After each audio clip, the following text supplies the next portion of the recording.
অক্ষয় কুমার 90 দশকের সেই অভিনেতা যার অ্যাকশন প্যাকড মুভি দেখতে মুখিয়ে থাকেন হিন্দি ছবির দর্শক। কিন্তু গত 2-3 বছরে সম্রাট পৃথ্বীরাজ, বচ্চন পান্ডে আর রাম সেতুর মতো ছবিগুলো একেবারেই বক্স অফিসে মুখ থুবড়ে পড়েছিল। একই অবস্থা টাইগার শ্রফেরও। তার হিরোপন্থী 2 আর গণপতের মতো ছবিও বক্স অফিসে ডাহা ফেল।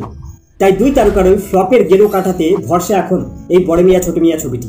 আর বলিউডের যখন দুই অ্যাকশন হিরো একসাথে স্ক্রিন শেয়ার করছে, তখন সেখানে অ্যাকশন থাকবে না সেটা তো হয় না। বড় মিয়া ছোট মিয়া ছবিতেও রয়েছে দুর্দান্ত সমস্ত অ্যাকশন, কিন্তু অ্যাকশন এতটাই জোরালো যে মাঝে মাঝে মনে হয় ফিল্মে অ্যাকশন দেখছি নাকি অ্যাকশনে ফিল্ম দেখছি। মেশিন গান, ট্যাঙ্ক, ক্ষেপণাস্ত্র এবং বিভিন্ন ধরনের অত্যাধুনিক অস্ত্রের আড়ম্বর ও প্রদর্শনের মধ্যেও যেন অসম্পূর্ণ থেকে যায় বড় মিয়া ছোট মিয়া ছবির প্রেক্ষাপট। সিনেমার শুরুতেই দেখা যায় একদল সেনা একটি পার্সেল নিরাপদ স্থানে সরিয়ে নিয়ে যাচ্ছে। এই পার্সেলটি এতটাই মূল্যবান যে যদি কোনো ভুল ব্যক্তির হাতে পড়ে তাহলে সঙ্গে সঙ্গে একটা বিশ্বযুদ্ধ সৃষ্টি হতে পারে, এমনকি শেষ হয়ে যেতে পারে গোটা ভারতের মতো দেশও। বিজ্ঞানীরা এক আশ্চর্যজনক ঢাল আবিষ্কার করেছে যা যুদ্ধের ক্ষেত্রে ভারতকে রক্ষা করবে, শত্রুর ক্ষেপণাস্ত্র ধ্বংস করবে। কিন্তু মুখোশধারী কোনো এক ব্যক্তি সেনাদের হত্যা করে আর সেই অস্ত্র চুরি করে নেয়।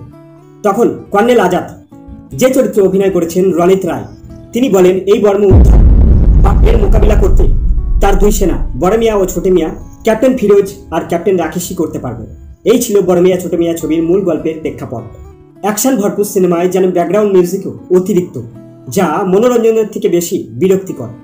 টাইগার শ্রফ আর অক্ষয় কুমারের চরিত্রগুলো যেন অতিরিক্ত দ্রুতগতির, যা বুঝে ওঠার আগেই ফ্রেম থেকে যেন পালিয়ে যাচ্ছিল। একই সঙ্গে ক্যাপ্টেন মিসা ওরফে মানসী চিল্লারের দৃশ্যগুলো বড্ড তাড়াহুড়ো করা হয়েছে। ছবির আসল কাহিনী শুরু হয় সেকেন্ড হাফে, যখন ছবিতে একটা কল্পবিজ্ঞানের ছোঁয়া লাগে। সামনে আসে এক মুখোশধারী ব্যক্তি কবির, যে চরিত্রে অভিনয় করেছেন দক্ষিণী তারকা পৃথ্বীরাজ সুকুমারন। তিনি যে কেন ভারতের উপর প্রতিশোধ নিতে চায় সেটাও ক্লিয়ার করে বলা নেই ছবিতে। বড় মিয়া ছোট মিয়া ছবিতে দেখানোর চেষ্টা হয়েছে কৃত্রিম বুদ্ধিমত্তা, ক্লোনিং এবং উন্নত সুরক্ষা প্রযুক্তিকে, কিন্তু যে যথার্থ রিসার্চের অভাব রয়েছে তা এই ছবি দেখলেই সেটা স্পষ্ট হয়ে যায়। দর্শকদের সামনে পরিচালক আলী আব্বাস জাফর এক লার্জার দ্যান লাইফকে তুলে ধরতে চেয়েছিলেন, কিন্তু সেই চেষ্টা তার সফল হয়নি। তিনি একেবারেই সেই চেষ্টাতেই ব্যর্থ। তবে এরকম অ্যাকশন দৃশ্য কিন্তু বলিউডে এর আগে দেখা যায়নি, এটাও মানতে হবে। অক্ষয় কুমার আর টাইগার শ্রফের অভিনয় বেশ ভালো ছবিতে, এবং একই সঙ্গে মানসী চিল্লারকেও বেশ কিছু অ্যাকশনের সিন দেওয়া রয়েছে। তবে আরেকটু অভিজ্ঞতার প্রয়োজন আছে বলেই আমার মনে হয়েছে। এই ছবিতে সবাইকে ছাপিয়ে গেছেন যিনি ভিলেনের চরিত্রে অভিনয় করেছেন দক্ষিণী তারকা পৃথ্বীরাজ সুকুমারন।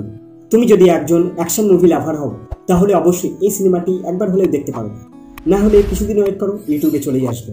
আজকে এই পর্যন্তই, দেখা হবে আবার পরের ভিডিওতে। বাই।